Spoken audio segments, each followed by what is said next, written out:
Am I on? I'm on. This is great. Welcome, everyone. We're about to get started today. But before we get started, the law school was able to put together a video that we wanted to share with everyone. And this is a surprise to Phil Weiser. He does not know about this, but we wanted to share it with everyone. So enjoy.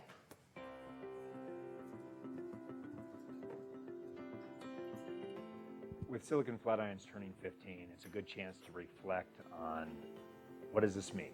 Why have we had an organization that stood up over time like this? Well, I think anytime an organization like Silicon Flatirons can say that they're turning 15 in an academic environment really shows the durability of what they're doing, and that there are a lot of people that care about what happens at Silicon Flatirons. It's not just a think tank, it's a way of blending the students with experts, with the community. It's a way of having roundtables with the best and brightest from the world coming in to talk to us, and it's a way for students to get involved. The caliber of people that are involved with Silicon Flatirons is just incredible. It's a community, right? I mean, you go to events, but you go because you're going to see friends. It's like a family reunion as much as it is an academic conference. And I think that's rare. What they've accomplished up there is just amazing, and the impact it's had with respect to telecommunications policy, particularly, which is my area of interest, impacts not just the state but the entire United States. I think what Dean Weiser established in Silicon Flatirons was incredibly prescient. It's a conviction that if you bring policymakers, people in industry, and academics together for thoughtful, principled conversations, that magical things will happen. I'm proud of Phil, whatever he's done at the University of Colorado. He's just one of those great leaders. You know, you just think about all of the people who launched their careers here, who really started to think about policy here. You know, it's just an amazing place. I want to say congratulations to Silicon Flatirons for turning 15 and for being such a tremendous resource to our entrepreneurial and technology community. In 15 years it's incredible. Happy birthday to Silicon Flatirons, and keep it up. And I look forward to participating for many years to come. Happy birthday to Silicon Flatirons, that's great. 15, I'm sure others have used the joke, you don't look a day over 12. And next year you'll get to drive, which will be exciting. Congratulations on 15 years of success. Congratulations on the 15 years. You know, happy birthday, Silicon Flatirons. I can't imagine what's going to be in another 15.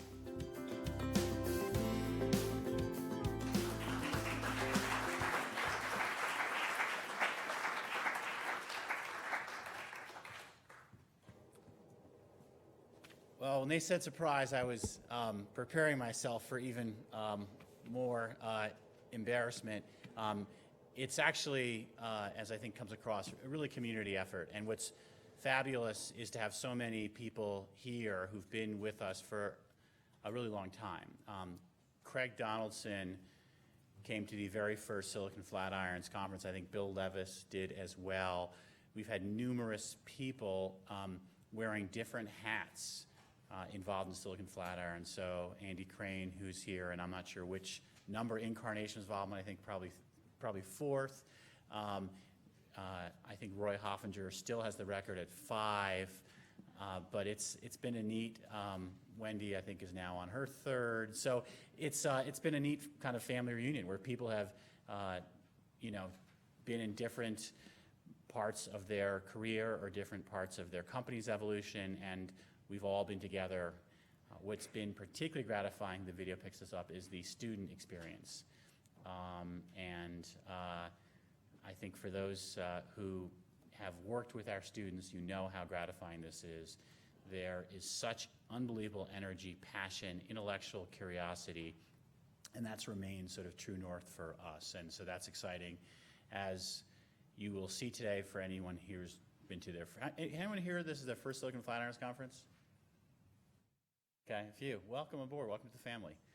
The rule is students get the first question after each panel. And this is a tremendous topic today that really goes back to our roots of where we started. So the first conference we had was in January of 2000. I believe Dale Hatfield was a participant in that conference when he was actually at the FCC. And we talked about the telecommunications sort of law for the 21st century, looking ahead, and universal service was one of the topics that we had teed up then.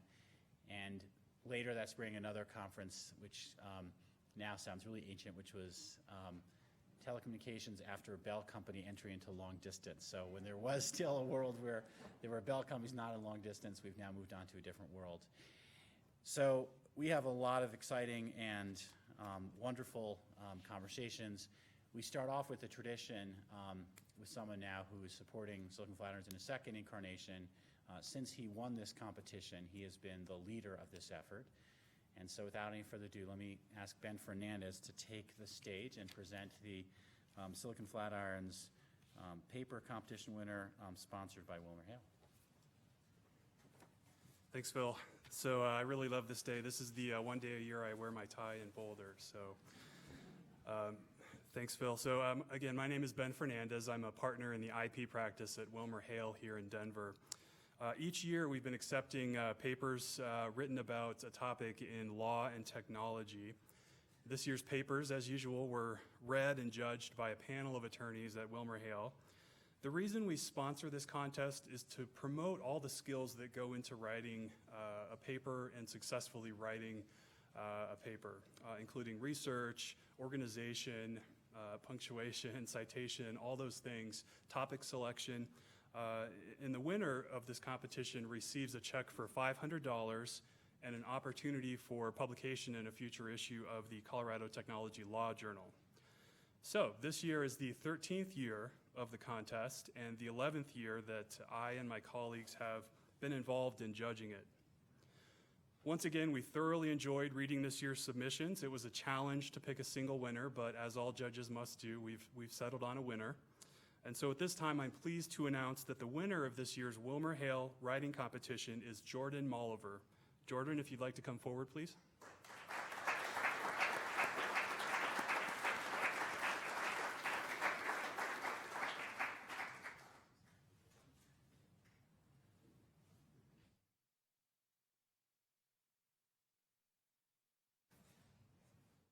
So just a few quick words about Jordan's paper. He wrote a paper entitled Genomic Monopolies, Right to Refuse or Duty to Deal, a paper which examines the intersection of patents, antitrust, and innovation, and proposes a framework for balancing those interests in the U.S. We commend Jordan for the research and the writing that went into his paper. I encourage you, if you talk to him at some point in the future, to ask him about the paper, a very interesting read. So please join me again in congratulating Jordan.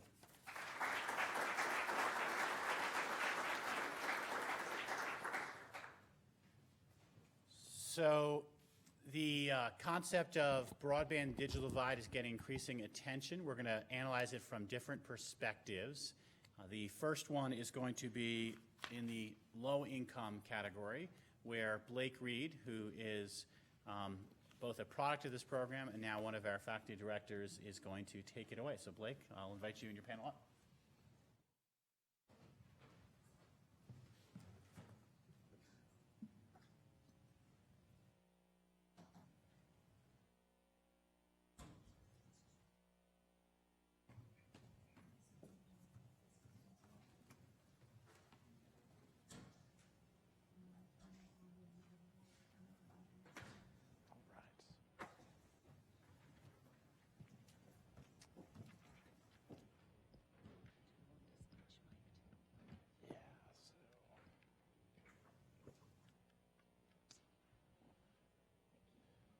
All right, so while we get ourselves mic'd up here, I'll get us started with some logistics. So welcome everyone, thank you so much for coming. As Phil mentioned, we're charged with talking about the topic of low-income access to broadband.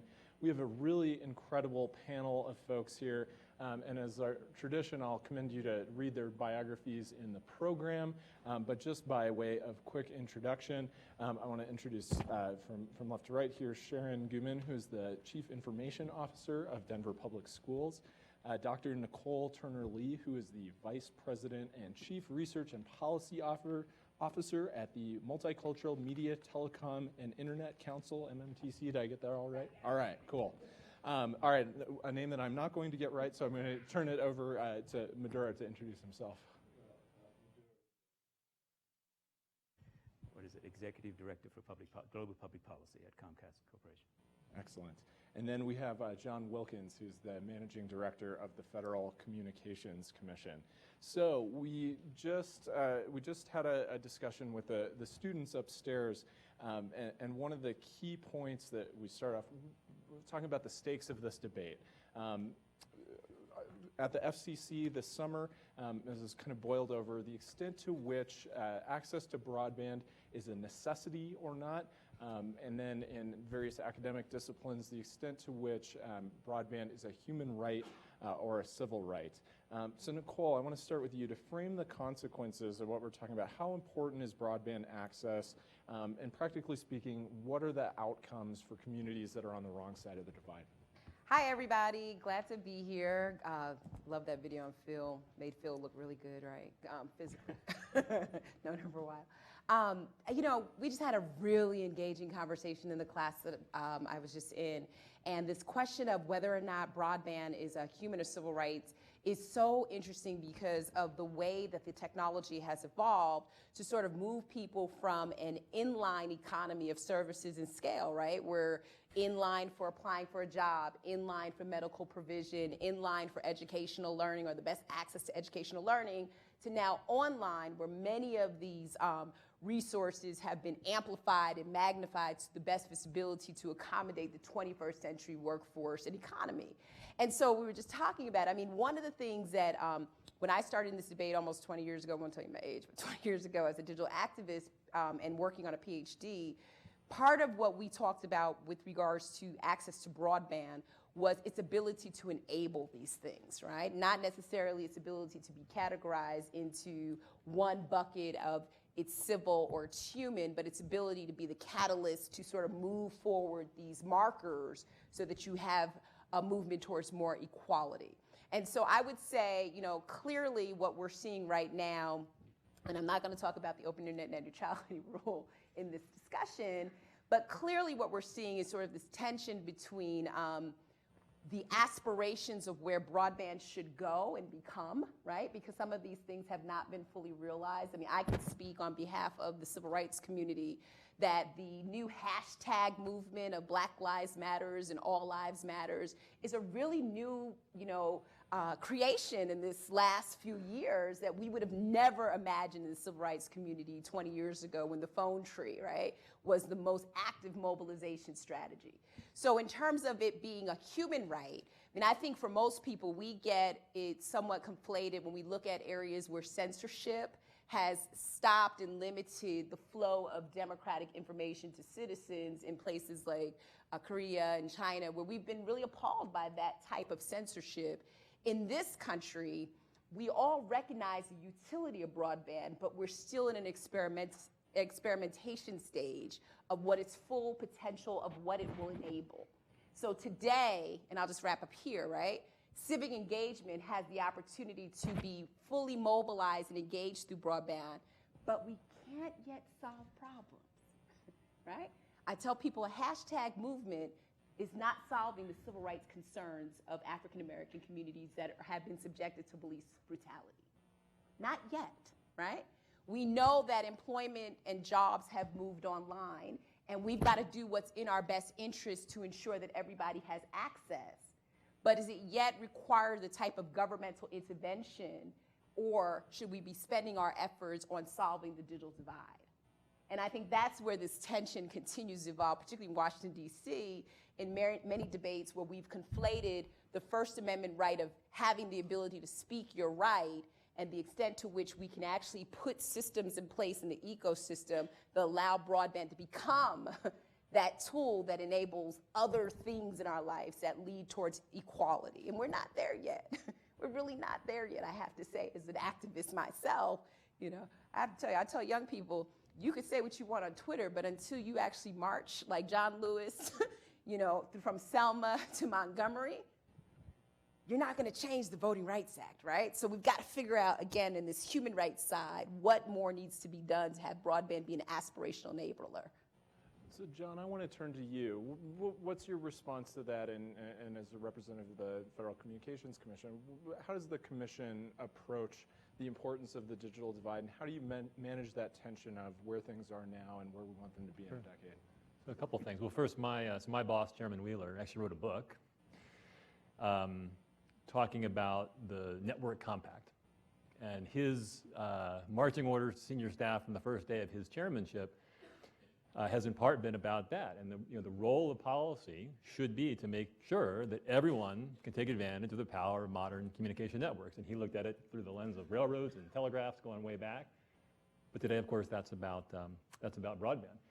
And the other thing is, some parts of this are hard for us, some parts of it are easy. There's a statute that says, through the Lifeline program, among others, the FCC is supposed to make sure that all Americans have the benefit of advanced telecommunication services. So it's been a huge priority, and one thing I would say is that universal service is not the only mechanism that we address this, but it is a really important one. It's a lot of money, and it's a very big part of what we do. And Chairman Wheeler, I think, has made universal service as big of a priority as any chairman, probably going back to when the Telecom Act was passed 20 years ago. I mean, it has been a major part of his efforts, and we did a lot of work on E-rate last year, and now Lifeline is a big focus. So, Jon, let me follow up on this. So what's next for the final year of this chairmanship? What are we going to see out of the commission? What are the key dividing issues on Lifeline and these other initiatives? What are we going to see in the next year? Well, Lifeline, I think it's an interesting one, because on the one hand, those of you that are regulatory junkies, we have a notice of proposed rulemaking that we put out a couple months ago, so there's been a whole initial wave of response to that. On the one hand, I think for an issue that could be a lot more partisan, there's a lot of agreement that providing access to broadband is a good thing. The debates we're having right now have to do with how much should it cost, what should the terms of that be, and that's where we're going to be digging in. But passing real Lifeline reform that modernizes it, and so this theme of modernizing universal service really has been Chairman Wheeler's big push, and Lifeline is probably the last of the 4 universal programs to go through that. It's kind of an amazing thing if you think about it. So Lifeline it's a subsidy program. It's about $1.6 billion today, and it's got to be one of the very rare government subsidy programs where we actually have trouble getting companies to want to take the money. For a couple reasons. Lifeline really it's dominated by a set of companies, and they do good things that have mastered a very particular way of serving that market, but including the company represented by my friend here on the right. There are a lot of companies that are not sure that Lifeline, as currently set up, actually is a good way for them to participate. And I think the simplest way to say what our goal is to fix that. We want more participation from telecommunications companies in Lifeline, basically to bring the benefits of competition to people that are Lifeline subscribers, just like it exists for lots of other Americans, because that's how you get more choice. I think that's a really important aspect, and just frankly, better performance and productivity, right? What we really want is a lot more companies saying, hey, we think that there's a business opportunity. The Lifeline program helps solve certain maybe initial problems about how you serve that customer group, but we want a lot more companies going after it, and that's really the simple goal. So, Madura, I feel like I can give you a chance to respond. Sure. The point about, I'd sort of first, actually before I do that, and agree with Jon that we at Comcast agree with the Commission that Lifeline should include broadband, not just voice telephony, and number 2, that more providers should be encouraged to join, and we can get into the details of how that could be done. So on that, we don't participate in Lifeline, but there are things that could be done which the Commission is considering to encourage that. Just on the civil rights and the human rights issue, before I came to Comcast, I was at the National Urban League. I was the macroeconomist there, and also sort of doing other things. And the National Urban League is a historic civil rights organization, and where Dr. King was based at times, and it's also a direct service provider. That's a sort of a unique thing. It's different from some other civil rights organizations, which are purely advocacy groups. The Urban League actually provides healthcare, after-school programs, and so on. And so from my sort of perspective, sort of touching back on my time at the Urban League, and as Nicole knows, once you've been in the Urban League, you're always an Urban Leaguer. That it's, to me and for us at Comcast, it's an interesting discussion whether it's a civil right or a human right, but in our view, we see it more as something that increasingly people need to advance their economic lives, their personal lives, and their sort of the emotional lives in some respects. And that we believe that everyone, we should do our very best to identify the things that are holding people back from subscribing, and then have wraparound solutions that are data-based and fact-based that target those issues and then resolve it. I mean, it's interesting. Once you just on the civil rights versus human rights issue, I was looking through and I noticed that my old friends at the Urban League, they consider it to be a civil right. And I was looking at what Vint Cerf wrote in an op-ed in June, I think it was in January 2012, where he emphatically said that, very clearly said that broadband access and adoption is not a human right. And he kind of went through the reasons. So I think it's an interesting philosophical or intellectual exercise, but for us, both sort of touching back on my experience at the Urban League and what we do at Comcast, I think it's, we need to sort of do three things. Find out using the data, and the data's already out. It's unequivocal on what those gating factors are, which we'll go into, and then design wraparound solutions to deal with that, and recognize that, this is, we're dealing with a community that has significant other issues too, structural issues too, so that it's going to take time. There's no turnkey solution, though no technocratic solution, especially one that can come down from somewhere else, and that I think that's our focus, and I think that should be the focus of everyone. Go ahead, Sharyn. Go ahead, Sharyn. Thank you. I'll join in.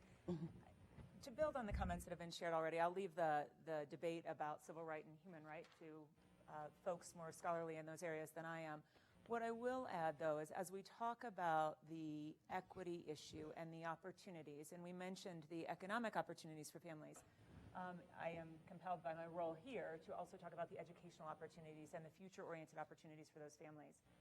If you're not familiar, Denver Public Schools serves about 90,000 students and their families, and of those 90,000 students, about 71% of them qualify for free and reduced lunch.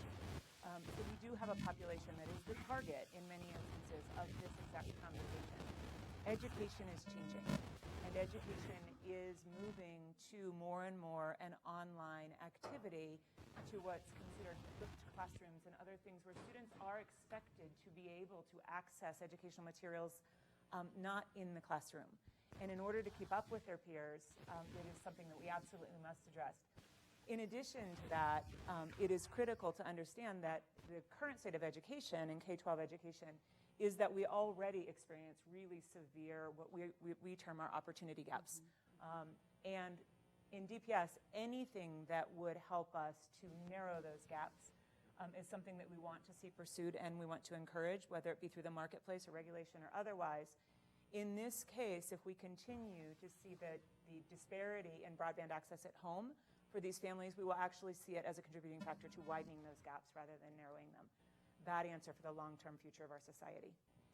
So we've got a good sense of the stakes here and a little bit of a sense maybe of the different roles that both government, industry, government at the agency level and government at a local level and the private sector might play. Let's turn to the gating factors discussion that Madura alluded to. So I want to throw this open to the panel. What are the gating factors for adoption of broadband internet? Why are the numbers of folks that don't have internet so high? What's at the root of that? I can perhaps take this first. So the National Broadband Plan in 2010, Dr. John Horrigan did the first the research. It was based on a fairly large sample, 5,000. They looked into and went through and asked people who had households who hadn't adopted broadband, what are the reasons why they don't adopt it? And I actually looked it up just this morning, and there's sort of three basic bucket loads. One is digital literacy and relevance. Those two, and they're kind of related, added together, 41% said that's the main reason. And the second one was cost, and back then, this is in 2010, 36% said cost, and that's broken up by the monthly ISP price. 15% identified that as the main reason. Another 10% identified that the cost of a computer as the main reason. So the National Broadband Plan added all of that up, and it comes up to 36, and there's a bunch of other cost elements too. And then there's a whole range of other issues, like that people say that they have it at work and they don't need it at home, and so on. So the relevance, digital literacy and relevance, they've identified at 41%. And cost, and the cost includes the cost of a laptop, the cost of ISP, which came in at 15%, computer came in at 10%, and a bunch of other costs. So, and then the census CPS, which is the survey that is done to identify unemployment rates and also the inflation rates and other things, which is conducted by the Census Bureau and the BLS, using a massive sample of about 60,000 a month, has consistently pretty much found the same reasons. There's a bunch of cost elements, a bunch of relevance, digital literacy elements, and a bunch of other reasons. And the ACS, which as of 2013 has been, which is a much even larger sample, it's about 300,000. So have pretty much coming up with exactly the same thing: relevance and digital literacy, roughly between 42 to 48%. The most recent survey by the census said 48%. Cost, which unfortunately the Census Bureau doesn't break down the cost elements, they only give the total cost, which comes into about 35, 36%, and then a whole bunch of other things. And just the most recent study was in 2014, two FCC economists in a study sponsored by the NTIA using one of the largest samples, 25,000 households that don't adopt broadband. They found that, and the NTIA provided them the data, they found that 2/3 of those households wouldn't subscribe at any cost. So I think that the research, if you want to deal with sort of the fact-based sort of data, is very, very clear that it's a multitude of reasons that drive non-adoption. So any program that is designed to address has to deal with all three of those. And that's sort of the first point. The second point is, we're dealing with, if you look at the sort of the demographics, we're dealing with communities that have very, very tough structural issues, very high school graduation rates, unemployment rates, poverty rates, median incomes, all of those things. And those things have been flat or going down since about 2007. So we're looking at a very tough environment. So, which means that the other piece of it is, I think these studies show, is that to get through to those communities, you have to partner with their trusted organizations, the ones, the schools. In our case, it's been the schools. Community-based organizations like the National Urban Leagues, and those organizations that can get through to those communities, because it's not just having a program and sort of leaving it and expecting people to take it up. So it's a very difficult issue, but I think there's two bullet points, if I could say. One is it's very complex, driven by those three things. Number two, it's very important that we partner with local grassroots organizations that can get through to these communities. It's not that easy. Can I add on to that? So I agree with Madura, and we've worked together on this, but I actually want to, because the way you put the one and the two, I actually think it's a flat conversation about the entire bucket of what's actually happening in these communities. So I think that when you look at digital literacy and relevance, et cetera, right, it is because people are poor or they're older. Pew put out some recent data that I shared in the class, and I've shared for a lot of people, that there's still 15% of Americans that do not use the internet. And when you start to break down the relevance of, I simply don't have any use for it, the majority of those people are low income, poor, rural, disabled. They are mirroring what Sharyn said, the health and wealth and educational disparities of this country. They are, the reason why there is a tension between human and civil rights. They are the reasons why Lifeline has to be reformed, and the role of policy is to figure out ways to address universal access for those people that continue to be left behind. We did a study when I was at the Joint Center for Political and Economic Studies in alignment with the National Broadband Plan that showed increasing penetration rates among, for example, African Americans and Latinos. But guess what? They looked like me. They were wealthy, educated people who lived in areas where broadband was highly accessible. Tribal nations are another one that are falling further and further behind, not just on the technical infrastructure side, But again, if you look at I tell people, and that's one of the nice things that I like what the FCC is doing of really putting their feet into the Lifeline program. You know, it used to be, and I know you did it at Silicon Flatirons, right? That we would talk about broadband here, I'm looking at Dale, right? Broadband here, energy was over here, this conversation was over here. Just in the last 10 years, we've kind of integrated the conversations, right? And I think this is important even with Lifeline. Are there federally coordinated programs that we can actually look to that are addressing the nation's lowest common denominator of historically underserved populations, where this program can just not be, well, we're going to give people a phone because they can have a phone, right? But we're going to give them a resource that will break the trajectory of poverty, that will address the disparities that are keeping them poor. And I think that's really, like, to Madura's point, it's when we try to talk to people now, because, you know, we used to say, okay, it's here, you know, people need a computer, people need this, but it's really everything, right? It's like the buffet at the old country where every choice is an option. And it has to be in the same plate to actually make it work. It can no longer be fix this to make sure it gets to this, right? It has to be this coordinated discussion. So I want to turn to Jon and ask, to what extent do the Commission's programs address that need for coordination and integration of all these issues, and what are they foster? Yeah, so I have a couple of thoughts on the last two comments. So let me start. You know, I'll just stay on Lifeline because that really is the big hitter item right now. So Lifeline at its core is an affordability program. That's what it is. It's a direct subsidy, and it was envisioned as a way to basically make sure people didn't lose access to phone service so they could call 911 if they needed help, if nothing else. I mean, really about as simple as you get. As there was no question back then that I wanted to be connected to the phone network for that reason alone, right? And so it was kind of a simple program, and it was just a cash subsidy designed to deal with the fact that some of the implicit subsidies in the Bell system were being broken up by other reforms. And that is the template that we had to start with. And so another thing the FCC has done relatively recently, after the last time that Lifeline was looked at was about 3 years ago, the Commission did some trials, did broadband trials, and actually added more money, increased the subsidy, and said, what would it take to get people to sign up for broadband data plans instead of just traditional voice service? And the results were not very impressive. I mean, if you read them very closely, it gives you all kinds of sort of interesting insights. But at the high level, what it really said was, this is not a build it and they will come thing, or this is not even a throw more money at it and they will come thing. I mean, it really is. I agree with that last point. It is about a very different approach being necessary to figure out how do you help people connect the dots. And not that the FCC is going to do all the connecting the dots ourselves. How do we create the program so others can create those dots being connected in different ways?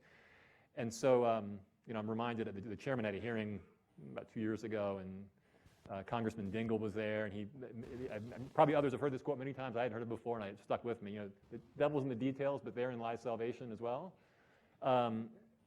What we're really trying to do is look at the Lifeline subscriber base, or more importantly, eligibility base. I mean, actually, a minority of people eligible for Lifeline even participate in it, and just break it down into all of the pieces and figure out how can we build it back up so it works better. So one example, in the schools context, several of our commissioners have talked about something we've come to call the homework gap. So we've done all this work, our E-rate program, states, localities too, to help schools get faster broadband. But one thing we hear a lot is that teachers are reluctant to actually use it as fully as they could if half their kids go home at night and don't have access to broadband. And so they can't then do the online learning, and the teachers say, it really limits what I want to do with it. So in theory, that could be a Lifeline solution, right? That's what Lifeline is there for. How do we structure Lifeline in a way that perhaps schools, who actually know the families that are on free and reduced lunch because they administer that program, can actually help connect those dots?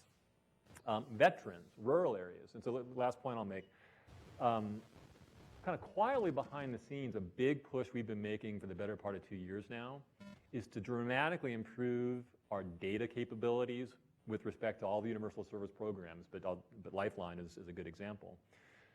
So when Chairman Wheeler came in 2 years ago and he asked a question like, how many veterans who are in rural areas get Lifeline? The answer is, we had no idea. That's true, and that just reflects the way the system's developed and the way the program was run. So we have been quietly making great strides on that, and for a lot of different reasons, and if there's questions, I could talk more about how we're doing it. But the bottom line is we are going to have a much better sense of, here's really where the gaps are. And again, we're not going to fill them all ourselves, but we do think there's changes you can make to Lifeline that'll help that whole ecosystem, the broad group of actors that are trying to solve this problem, use the program better. So let's take a minute to deep dive on schools. So Sharyn, tell us about, this is a community of school children that we've identified, and we have a program, E-rate, that's targeted at helping them out. How is that working? What strategies are schools taking, and what are sort of the payoffs of that when it works? Happy to talk about that. So if we talk about E-rate and the effect that that's had, what E-rate has been able to do is enable schools to drive broadband access into the classrooms. And I think it was touched on exactly in the correct fashion earlier that while many school districts, in particular your large urban school districts, have benefited from that in terms of bringing that broadband access into the classroom, we do exactly have the situation that was laid out here, which is that does allow us to very effectively use technology in the classroom. What it's not allowing us to do is transfer that learning experience home and outside of the school day with the student. And students, quite frankly, are just like the rest of us at this point, right? Their world is no longer compartmentalized into the 8 to 3:30 school day. They are expected to be learning throughout their day, and they are expected to be bringing those lessons and transferring them back into the classroom. And without the tools outside the classroom, there is a limitation there. That said, I would in no way want to diminish the power of the E-rate program. It has been amazing, and what it has done for schools and libraries and continues to do so in the recent modernization is tremendous, and we are excited about the direction that the program is going. I'd like to add, though, to the complexity of the problem that was discussed earlier and the fact that it needs to be a multifaceted approach. For learning to continue at home, not only does the student need to have access, right, but we look at it as at least 3 legs of the stool. We need to have access, we need to have the appropriate learning device, and we need to have the appropriate learning content. And so while in an urban area like ours, many of even our low-income families do report having access to the internet at home, more often than not, I'm sorry, I should not say that. I don't have data. I don't have clean data recent from our families. It does seem, anecdotally in most of our conversations, that in many cases that access is happening through the use of a smartphone.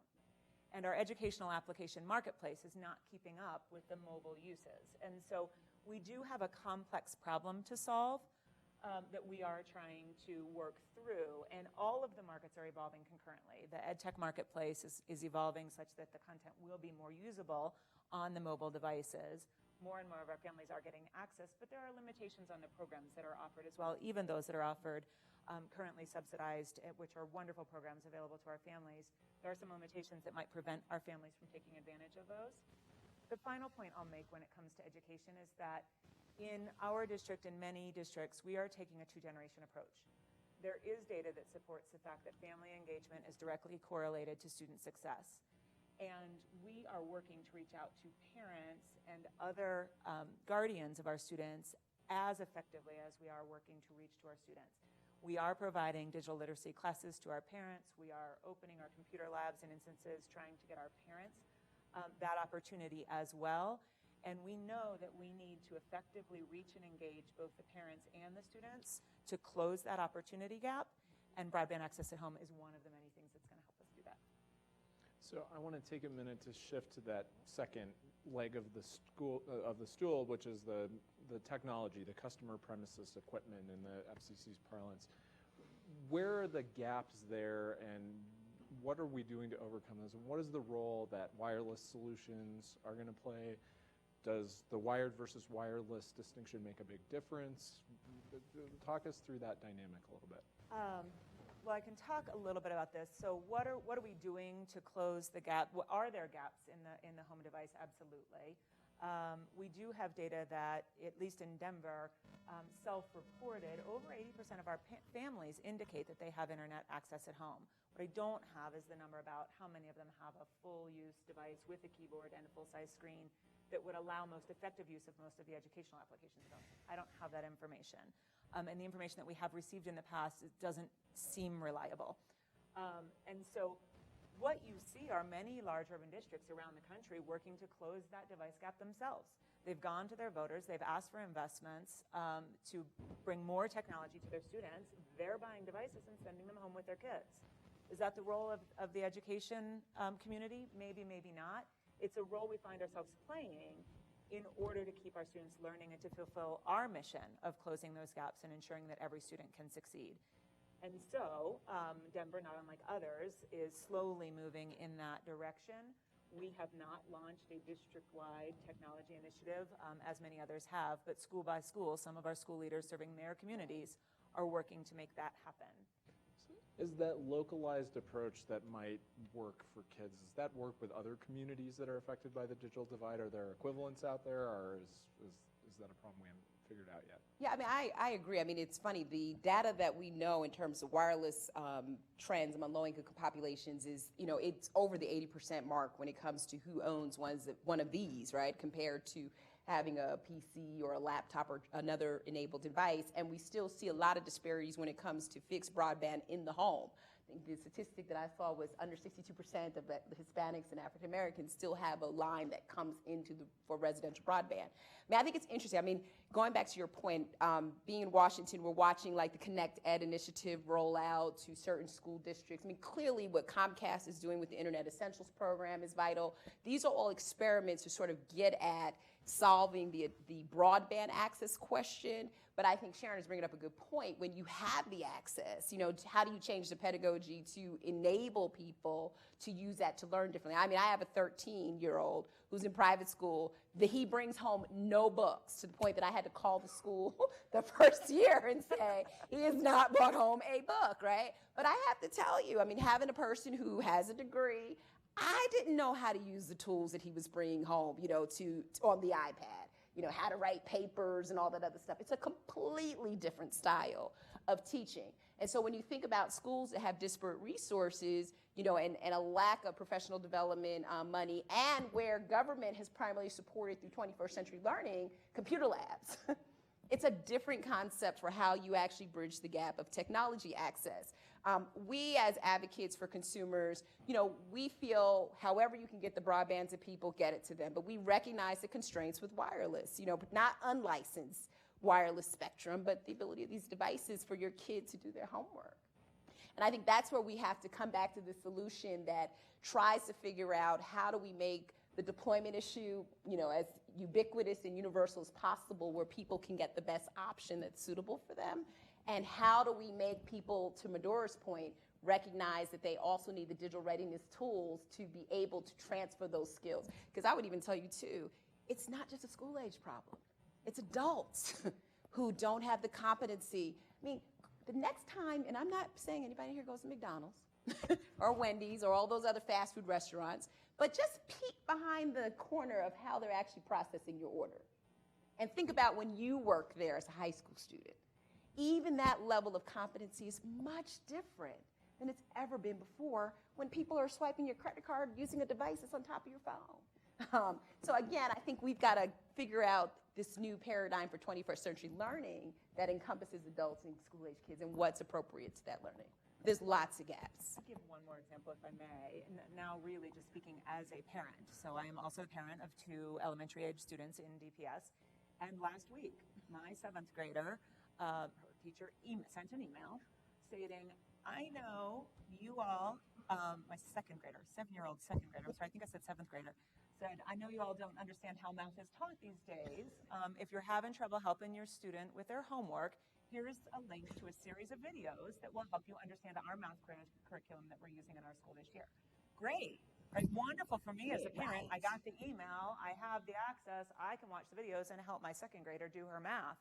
But this is one of those examples that will widen our achievement gaps, where other parents do not have that capability or comfort level to access those materials and help their students. That's right. Those are the ones that are going to the McDonald's parking lots, according to the Wall Street Journal, getting Wi-Fi. I want to turn to John, who's been itching to get in. On the device question, you know, when you're in the government, sometimes you know, you go home for your family dinner, Thanksgiving, and the aunt asks you, I heard the FCC buys cell phones for people. Is that true? And I said, well, it's actually a little. And of course, the answer to that one is, right? The Lifeline program, the way that that subsidy stream has been used by some providers, their business model, it works just fine to have the device, which is pretty inexpensive for the kind of device they're offering, be provided for no cost to the consumer, and then the subsidy helps them recover the cost of that and still make money, and it's a profitable business line. And so I think this point of, for the companies that serve this market, right, the device is just one element of a cost structure. Trust me, these companies are very good at figuring out their economics and what makes sense. And that goes back to my opening point around we want to try to make ways for it to just be a more participatory, competitive market serving these beneficiaries.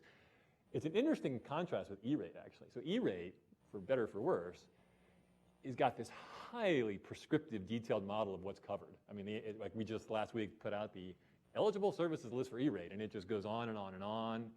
I mean, I get these questions like, well, we upgraded our Wi-Fi and it was getting overheated and the thing, and is the air conditioning unit covered by E-rate? And that model for E-rate kind of is what it is. Lifeline's a pretty interesting opportunity, though, because Lifeline is the total opposite. I mean, Lifeline is as simple as it gets. You get a subsidy per month right now.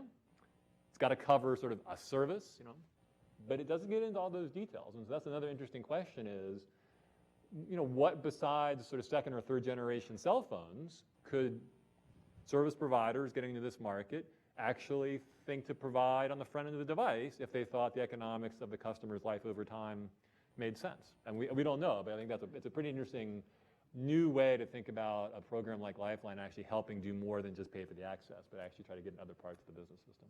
So John, do you or anyone else on the panel want to speculate as to what some of those things might look like? Some of the possible changes? Yeah, I mean, what of those devices that are not landline phones or not just broadband connections? There are people more expert than I am in exactly like the cost curve of different devices, but certainly you think just in the schools context. I mean, your basic kind of Chromebook. I mean, in other words, the technology industry has gotten pretty good at producing pretty low-end, high-functionality devices that certainly if we just did the usual exercise of compare 10 or 20 years ago, the power you get for $100, it's pretty impressive.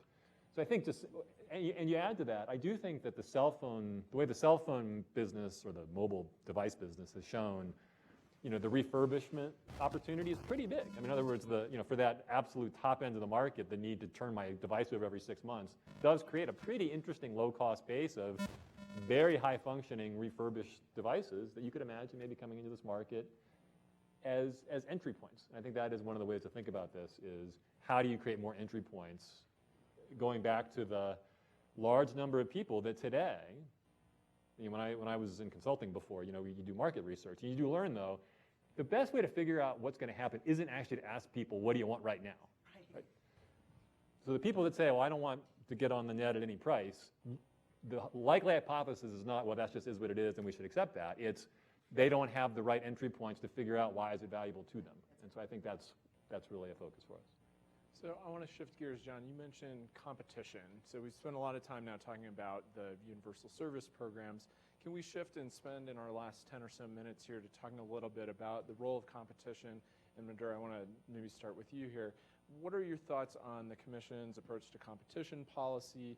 What role does the private sector's various initiatives like Comcast Internet Essentials and programs of that ilk, what role ought they play in this discussion? Sure. On that, I mean, the point about, I think there are two issues. One is the wire coming into your home, and then the subscription point. I think the Commission's data, the Census Bureau's data is very, very clear on the wire coming into your home, except in rural and sort of hard to reach areas, which is what the high cost fund is for. There is no deployment issue. So either by so there's a rural-urban divide, obviously. But on the sort of ethnicity, race, and gender and other things, there's no, so the deployment is not the issue, it's the subscription. So so I just want to make 2 points on that. First of all, we need to sort of, we talked about the sort of the complexity of the issue, and I really like Sharyn's point about access, device, and content, because those are the three things that Comcast Internet Essentials tries to address.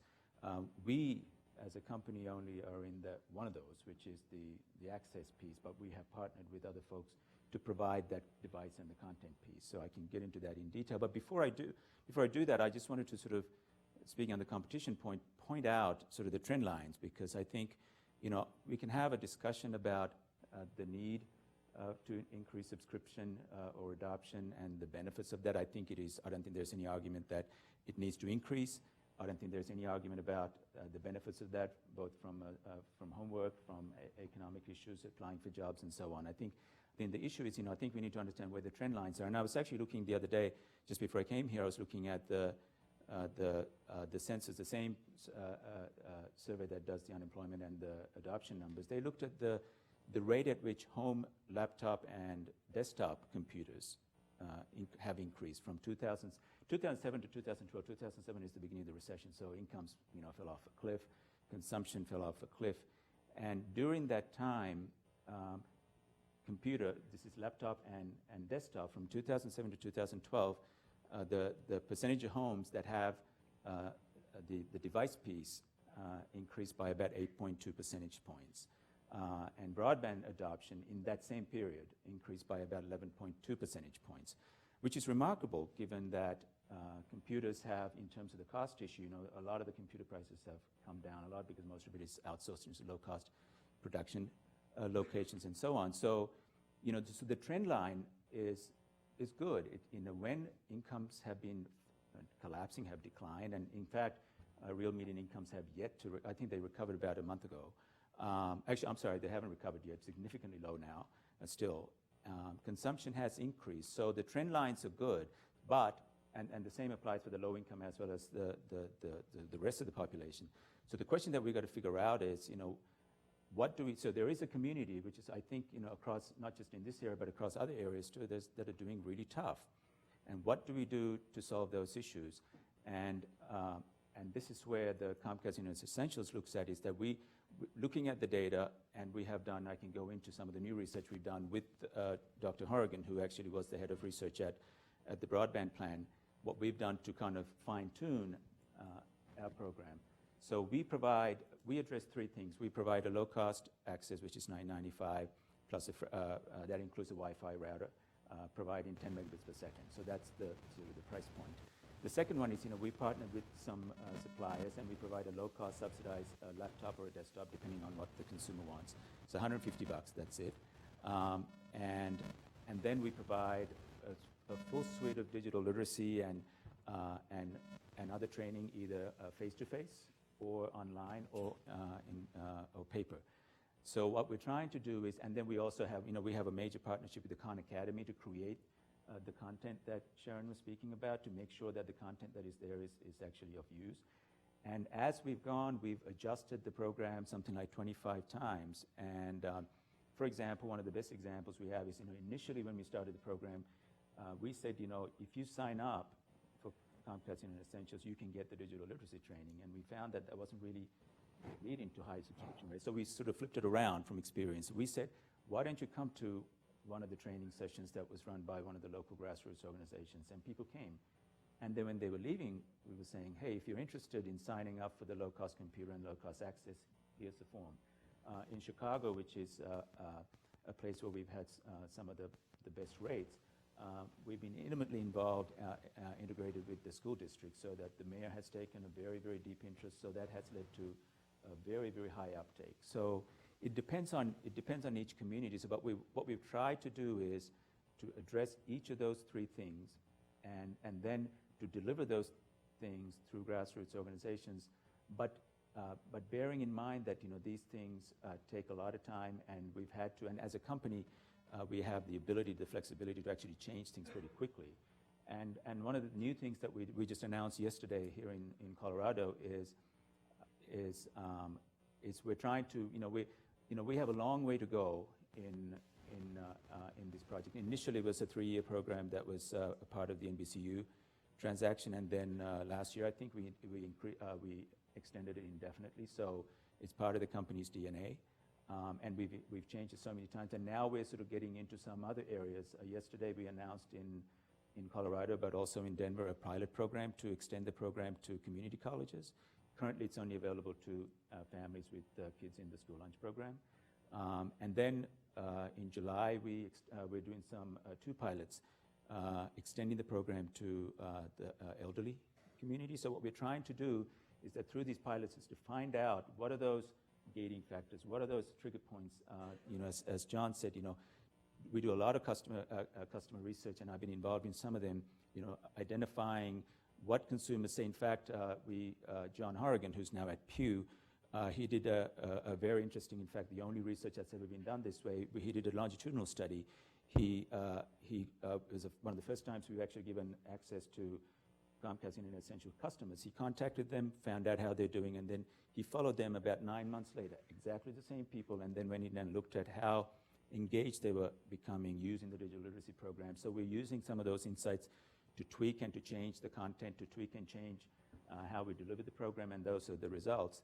So I think the bottom line is, these are not, when you're dealing with this community, and this is an insight that I have from my time at the Urban League, these are not communities where an easy turnkey solution is going to work. Right. And there's no single solution. We have to have a mix of things, and we have to work with the local organizations, and then it takes time. But the important thing is we have to look out for is the trend line upwards, and I think the data clearly show that the trend line is upwards. And during our just over 3 years we've been running this, we've got 500,000 households connected. That's about 2 million. And that's not a bad number. That's bigger than, I think, 19 of the 22 biggest cities in America. So, and Jon's point finally about Lifeline, it is wholly appropriate that the Commission focus on the cost issue, because that's what it was designed for. And we're not saying that Lifeline should be expanded to include these other things, but I think being cognizant of these other factors that drive adoption and working with community organizations, and in our case, we are focused squarely on the education piece, I think is the way to slowly make a difference. And I think we need to just, two things in mind, is the trend line upwards, and I think the data shows that the trend line is upward, even during some of the most difficult times when the economy has been pretty much in sort of in low gear. And the second point is there a recognition of the complexity of the problem? So I want to give Jon a chance to respond, then Nicole, maybe you can have the last word. Before I do that, we're going to turn to audience Q&A right after this. So please think about your questions. Also, if you're not tweeting, we're using #Flatiron, so I'll try to pull in a question from the Twitter stream. Jon, you want to take it? Well, I mean, I want to make sure I say one thing, which is the Comcast Open Internet, or boy, there's a Freudian slip for you. All right, we've only got 15 minutes left. Comcast Internet Essentials program really should be applauded. And I'd be the first to say, when I came into the Commission, I think there was a little bit of, well, this was a merger condition thing. But I mean, the actual genuine commitment is very clear. And if anything, we're trying to figure out, how do we get more companies to, step up similar ways. But I think there's a fundamental point there that we just talked about. So what's one of our first principle, and this goes back to Chairman Wheeler's book and the power of networks, right? When someone who's not on the network joins it, it creates value. It creates value for that person, it creates value for the network, it creates value for everybody. And I think the point I made a minute ago about Lifeline really is a very simple program in a way. It's just like a simple subsidy stream, doesn't have a lot of strings attached, at least on the way that the fundamental subsidy works. Is such a big opportunity, because if we can find ways to let that value that's created grow, I think many of these problems can be solved, again, not by the government putting more money into it, but by that value finding its way back into actually helping people continue to climb up that ladder. And so two examples. So there's certainly a lot of speculation about, even in the Internet Essentials example, so is this an opportunity where you've got large telecom service providers, Comcast, biggest broadband provider in the country, basically looking at its market and going, we've been on a 15-year massive growth, and we've, 80% penetration of a lot of our markets. And with any business, you always get to that. There's always those last couple waves of customers, and how do you serve them? And it's going to be a different model. They've got different conditions. But fundamentally, do those customers then, once you get them on that entry point, do they create more value for Comcast? Do they subscribe to TV, or do whatever else Comcast is going to do, and other versions of that? So I don't know the answer to that, but I think that it's interesting. I mean, if you really believe the fundamental principle, which is when someone goes online, value is created, wouldn't it be good to have more companies out there that's their job, is to figure out ways to create value and take some of it for themselves and let some of it go back to society to do more of it? A different example, not in the business context, state and local government, right? So one of the biggest issues with Lifeline is that the way that we assign eligibility for Lifeline are things like SNAP, like the SNAP program, which is actually administered at the state level, right? And so the question is, well, how do you get better coordination with states who may or may not be all that enthralled with working with the federal government on programs? And one thing that we're looking pretty hard at is, boy, think about how much more efficient it is to deliver government services if you know everyone that you're working with is online, right? Think about how much money is spent out there dealing with the last 5% of any customer group, frankly, that has to be done with paper, and just all the inefficiency built into that. It almost goes back to the inline versus online concept. So as that opportunity starts to become better understood, maybe we will get a little bit more voluntary participation and say, actually, whatever the policy goal is, we actually like the fact that it makes our ability to run our state government programs more efficiently. So we're at the early stages of all of that, but I think that fundamental concept of how can you take a fundamental thing, like value is created, whether it's a $3 million a year hedge fund person joining the net, or a low-income person that's trying to climb that ladder, socioeconomically. I think that's what our fundamental starting point is, and just trying to find ways that our policy can line up with that. Yeah. So I think this is like just a great conversation, because I think I want to say with Madura, I think the notion of creating more private-public sector partnership is going to be critical, I think, to solving the adoption and use problem, right? Because obviously, being a community-based person for years prior to coming to policy and not working with schools, it's very hard to scale, right? So I think we need to see more models at work. And I think to John's point as well, thinking about the possibilities of Lifeline is particularly right now very critical for all of us that want to find a way to advance affordability. But I want to kind of go back to, as we sort of, he gave me the last words, I guess I can say what I want to say, right? As Blake talked about competition. And I really think this is important as a sociologist that has immersed myself around regulatory folks and, lawyers, et cetera. When I think back on my personal experience with technology, like it was said, I mean, my phone number back when I was in school was 632-NE57, okay? And calling my family members was the first way to do that. And then as we became more advanced, we used to watch the doctors with car phones get into their nice cars and say, one day we want to be like them. And then there was the time when we came out with that little pager, right? Where a 911 for your mother meant it was time to come inside because it was dark, right? That has evolved into the cell phone that's the flip device, the mobile phone that is the smart, the iPad 6, the smart tablet, the Fitbit, the Internet of Things. And when I think about competition, and I try to tell people this all the time, particularly for communities I care about, it's been the competitive, light touch environment that we've had that has actually fostered this. And for people like myself, who want to use the technology to solve social problems, who want to see our communities solve chronic ill diseases, it's sort of competition has this really, just like we talked about with adoption, right? It's a slippery slope of how do we create an environment where we don't foreclose on what the opportunity broadband can actually provide to address the stratification systems that I currently deal with our consumers, right? We want to see technology be an enabler to solve chronic disease in communities of color.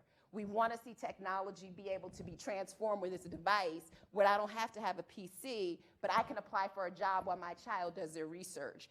But when we think about competition, it's like one of those things. You've got to throw everything in the pot and see where it goes. And we have so much more and so many more ways to go. I mean, I got a Fitbit for Christmas. I still haven't opened it because I'm kind of scared. But when I think about technology, I have data concerns, that I'm worried about, unlike other people, right?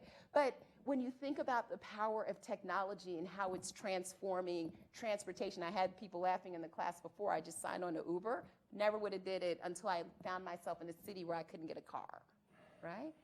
That's who we're talking about. And I think all these potential levers, we have a tendency, I think, and I could say this as a non-lawyer, in communications policy of sort of having these disparate buckets of approach.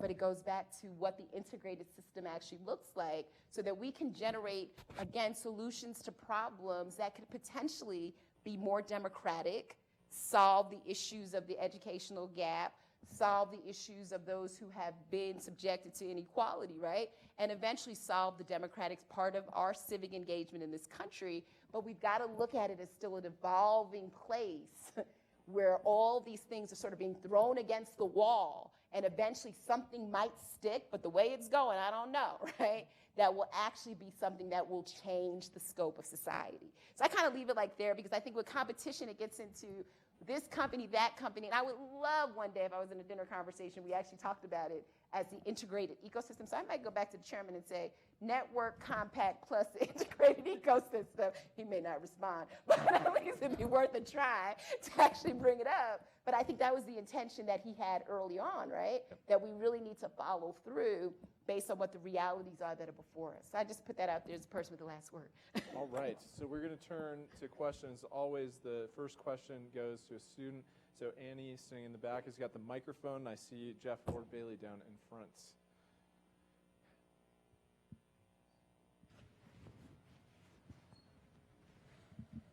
Thanks so much. I just have a quick homework gap question.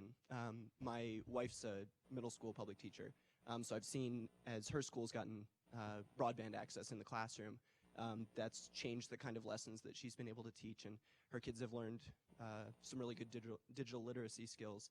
I'm curious, I've heard people say at previous Silicon Flatirons and elsewhere, well, if families don't have broadband at home, you know, the kids can go to the library, there's Wi-Fi there, they can go to a Starbucks or whatever. My gut reaction is that that's not a terrific substitute for broadband at home, but I'd love to hear your take on it, Ms. Guhman especially, and also is increasing broadband access in the classroom a worthwhile goal for its own sake, even if the access at home, that gap persists? Thank you for the question, and I'm going to actually answer them in reverse order. And so, is increasing broadband in the classroom worth it for its own sake? The answer to that is always going to be no, right?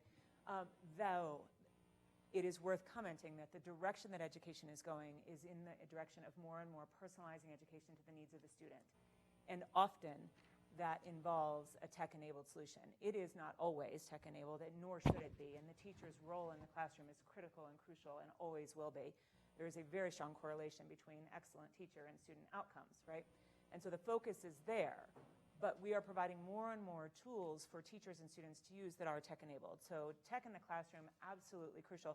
Crucial for being able to personalize education, also crucial for getting our students to be able to build the skills they need to succeed in college or career as they leave our doors, right? As I think Nicole mentioned earlier, right? Look at McDonald's. Anywhere the student is going to go for work or school, those digital literacy skills are going to be critical, and building those skills at a very early age is important so that we don't build those gaps and then widen those gaps through a student's educational career. And then moving backwards to the first part of your question, is it an appropriate substitute that a student would need to go somewhere else to have access? Of course not. The reality is you create one more barrier to a student being able to effectively and efficiently do the work, gain the knowledge, access the tools and the information that they need. And any barrier that could be in the way between a student having access to that information and continuing his or her learning is something that we should be working to remove in our communities. And so, yes, sometimes it is true. It is worth also noting that we do have clusters of lower income communities that also suffer from a lack of access even from those public resources. So in some instances, those public resources may not be available with easy access for that student. Nicole referenced the students sitting at those public places, and what you hear more and more from public education institutions are students who are sitting in the parking lots of schools trying to get onto the Wi-Fi access at the school, and that is not a situation that is the most safe, the most effective, the most comfortable, or the most conducive to that student's learning. Just on that, I mean, I completely agree, and which is the whole reason why our program has been designed primarily as an education effort, and which is why it's been expanded to the community, I mean, as a tryout into the community college phase. And one of the interesting points, which I think probably showed, I mean, we have, when we did this longitudinal study with Dr. Horrigan, who's now at Pew, we looked at, you know, the items, the sort of the activities that Internet Essentials is utilized for by these families, and something like 85%, I might have been even higher, said that families use the program to do homework at home. And then we actually, in this study, we actually sort of tested it by taking on a bunch of people who did not have internet access at home and tested them 9 months later. And we found that the ones who actually had training through Khan Academy, through our local partners and others about how to use the Internet Essentials, Internet access for education and other purposes. We found, Dr. Horrigan found that there was a double-digit percentage point, something like 15 percentage point improvement in the way that the Internet was being used by families for education, job training, and job application processes than the families who didn't get the training. It's a voluntary, the training is voluntary, which means the ones we could test the ones who took the training and the ones who didn't. And we found that in addition to the percentage, like a double-digit percentage point improvement in the extent to which they were using it to help the kids with homework, but they were also using it to stay in touch with their teachers. But also we found a very, very interesting one was that that group was actually utilizing the Internet, again, a double-digit difference, to get trained themselves in job training. We found that there was a 15 percentage point improvement in families. Not only were they helping the kids with their homework and so on, but they're actually utilizing Internet Essentials and the training programs to get trained in some job training issues. So education, I think, is the key, and the way that Dr. Horrigan puts it is that by structuring it around education and having those three elements in there, we kind of go to where the people are. So we address where the people's needs are as opposed to expecting people to come to us. If we had a program, it was a low-cost program, and say, hey, come and sign it, we were kind of expecting people to come to us. Instead, we found out what are the things that interest and what is basically in sort of the economic terms, what are the demand drivers? And then we went to that and we found that the demand driver was the education piece, but the second demand driver was increasingly the job training and the job application piece, and we're structuring our training to fit to that. So if we go to where the demand is, then people will take it on. But it's still a tough issue. It's not there's no turnkey solution. Anna, do we have time for one more question? So let's take one more question right back here. If you can hold on one sec so the folks in the live stream can hear you on the mic. Thanks. My name is Alan. Is this on? Yep. Cool. Regarding competition, I'd like to take just a quick one-question survey of the audience.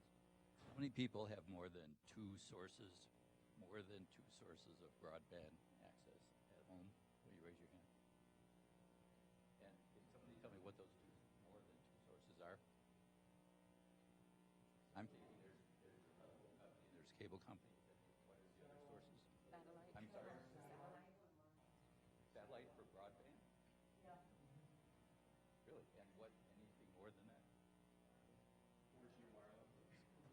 So could we we've run a little short on time. Could we cut ahead to the question? All right, I guess that was the question. Can I, just on I didn't answer the competition question. I think that's what the gentleman was getting at. There is we can have, I don't think that was the intention of the panel, but we can have a separate discussion about competition. But where I come from on competition, I think there are long debates in economic literature, has been going on for a long time about the number of providers that one needs. And I think Blake had sort of teed up discussing the wireless piece. We didn't get a chance to. To what extent is wireless a competitor to wired broadband? What are the where is it going to be, and so on. But the way that I look at it, and perhaps it's from sort of my training, is you have to look at you can have a debate about the number of providers, and I think there's a wonderful paper that a filing that the Department of Justice did in the National Broadband Fund. I think Phil was there when it was written, and I think that's worth a read, looking at the complexity and the sort of the policy drivers that are needed and the policy drivers that could prevent competition. But when I look at it in terms of price, in terms of output, and those are the key things, and see where we are. And as I mentioned earlier, even during a period when median incomes have been declining rapidly, in fact fell off a cliff, or something like, I think they're about 30% less than they were. So people don't have, the consumption fell off a cliff. In fact, I was reading just before I came here, the Chicago Fed said that consumption across services was the most rapid decline during the recession, fell off a cliff. It took almost 3 years, according to the Chicago Fed. According to Stanford, it took 4 years to to recover, to get back to where things were. So when I look at that and the data that I mentioned earlier, even during that time period, broadband, the percentage of households, both low income and normal, have increased by 11.2 percentage points. This is the census data, not Comcast data. And in that same period, computer, laptop and desktop adoption rates have increased by about 8.2 percentage points. So the question is, so that's on price, so that's on output. On price, if you go and look at the BLS inflation figures, which is what the Fed and everyone else uses, and I looked at it from 2010 to 2015, this is not adjusted for quality. Unfortunately, the BLS doesn't collect broadband data adjusted for quality. This is just the package. Increased by 0.4%, and I looked at some of the other ones, probably of interest to, given where we're at. College tuition and fees increased by 23.3%. So I'm not, nobody's saying that, the competition is always something that is that we have to work towards increasing and improving, and that is continuing. The question is, where is the trend line? Is it flat or downward? I don't think the data shows that it is flat or downwards, and we can have a debate about how many providers are in. We can include or exclude wireless and so on, but at the end of the day, the question is, are things improving, especially at a time when incomes have been not exactly increasing and there have been some tough times? So what we need to do is to make sure that whatever policies that the Commission or anyone else comes up with are designed to keep that vitality, keep that dynamic environment, keep investment increasing so that competition can grow, and increasing spectrum, which means that wireless can increasingly become a competitor to wired broadband. Maybe, there's a whole range of issues that can do that. So I think that's the issue. Are we going upwards, flat, or downwards? I think that's the key, both for competition and also for adoption. Can I just bring back to just last thing on this? I think, Madura, you're completely on, and I think the FCC actually has done a really good job of putting out, was the broadband initiative by the chairman in terms of looking at aspirational speeds, et cetera. I think the key thing, just kind of tying it back to this conversation on low-income populations, and I think John said it earlier, whatever we generate in terms of the competitive landscape, the broadband that we're building is really the broadband of the future, right? And so one of the stalemates we had with Lifeline of the past, it was stuck in the past. And so we've got to figure out, as broadband becomes bigger, faster, bigger, the applications become bigger, the educational content becomes much more robust, are we giving people the tools that they need to actually be competitive? And we will do a disservice, right, if we sort of engineer programs and policies that are not based on the competitive landscape that Madura has suggested that will help people grow into what the next century looks like. And I think that's the challenge for low-income people. Back in the days, this is a practical example. When I was working for a company called One Economy Corporation, we used to give low-income families refurbished computers, and we would refurbish the computer, give them the digital literacy training, come back with our bells and whistles on, how was the experience? And it would be a coffee table. And the person would say, as their coffee was sitting on top of the monitor, it broke. So we're not using it anymore. Can you actually take it out of my house? Because now it's taking up space in my small apartment. And one of the lessons that we learned, because we started giving out, new Dells as opposed to refurbished at that time, or working with refurbishers to get better products, is that low-income people, irregardless of their, regardless of their income strata, still are competitors and participants in this economy, and they will still find ways to leverage what they have and be more attracted to what's new. And that's what we're kind of seeing in the African American, Latino, senior community. Somebody said on a panel I was on yesterday, for seniors, stop dumbing down the products and give us stuff that's forward thinking, because we know what the technology can do. And until we start using, frameworks that allow us to look at competition and other regulatory policy in that forward-looking frame, we won't have a forward conversation when it comes to solving the low-income broadband adoption question. We'll stay in the same legacy mode that the poor need to be patronized, we need to be patronizing of the poor and not necessarily give them tools to unleash the capacity of what broadband can do. So I'll leave it there, but I think your point was well taken, but that's something we've been working on together in our old capacity, right? This has been a terrific discussion, and I wish we could keep it going, but one question from Twitter I want to throw out for people to think about during the break here. What of these themes are folks going to act on? And I hope that'll be the theme of the discussion during the break. We're going to be back at 2:30 talking about rural and tribal broadband. Please join me in thanking our panel for the discussion. That how you say